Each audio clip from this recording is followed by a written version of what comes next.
So shifting back to Wall Street and the deal-making landscape a bit, Goldman came out with earnings. We were following that closely yesterday. Investment banking revenue was down across Wall Street, but trading revenue was really strong and brought in $6.5 billion.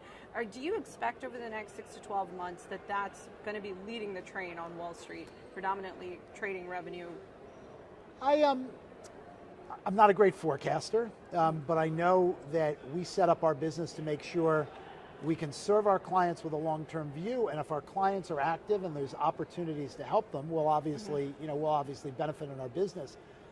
I think that the change in the economic environment, which happened very quickly, the war in Ukraine, the de-risking of risk assets, really hurt the investment banking business. Capital markets activity has been anemic during the first half of the year. Last year was an anomaly. Last year was an anomaly. We said it was an anomaly when it was occurring. But this is an anomaly too. This is not normal either, on the other end of the spectrum. History tells me that there have been very few periods where capital markets activity remains anemic for years. Because businesses have to move forward. They have to reset their mind around valuation levels, around the price of debt financing, et cetera, but very quickly, within a few quarters, they do, and then that activity picks up again. So I wouldn't be surprised to see capital markets activity picking up, whether later in the second half of the year or next year, as we move forward and people adjust to the new environment with respect to valuations, cost of debt, et cetera.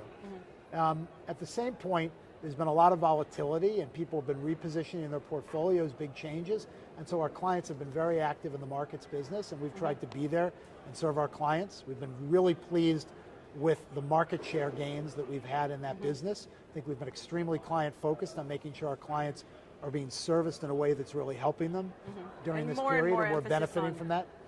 Sorry, and more emphasis on wealth management as well, right? Absolutely, we're very focused on our wealth business. So I feel good about the strategy of the firm. I said on the earnings call, there's nothing about this environment that changes our strategy of continuing to invest in our core businesses, banking and markets, but also investing in those growth opportunities for the firm, our asset management business, our wealth management business, our digital consumer bank, our transaction banking business. We think we're building a more diverse, more durable platform. We're growing Goldman Sachs, and we're finding different ways to serve all of our clients, our big government and corporate clients, our institutional clients, but also individuals that come to Goldman Sachs for their needs also around financial services. And so we feel good about the progress we're making. So does the current market environment lend itself to any interesting opportunities, perhaps in the crypto space? I know that you're restricted in many regards there, but it may be interesting pockets of opportunity that you're seeing that maybe could be taken advantage of, maybe not even not for Goldman, but for other types of investors? Well, there certainly has been interest in cryptocurrencies. We've tried to talk to our clients about how we see those opportunities. You correctly point out, as a regulated financial institution, we can't operate as a principal in cryptocurrency markets. But I think the more interesting thing, much more interesting than Bitcoin, for example, or Ether, is the digitization of the infrastructure of financial markets and how that digitization is disrupting the way money moves, the friction that exists in our financial system.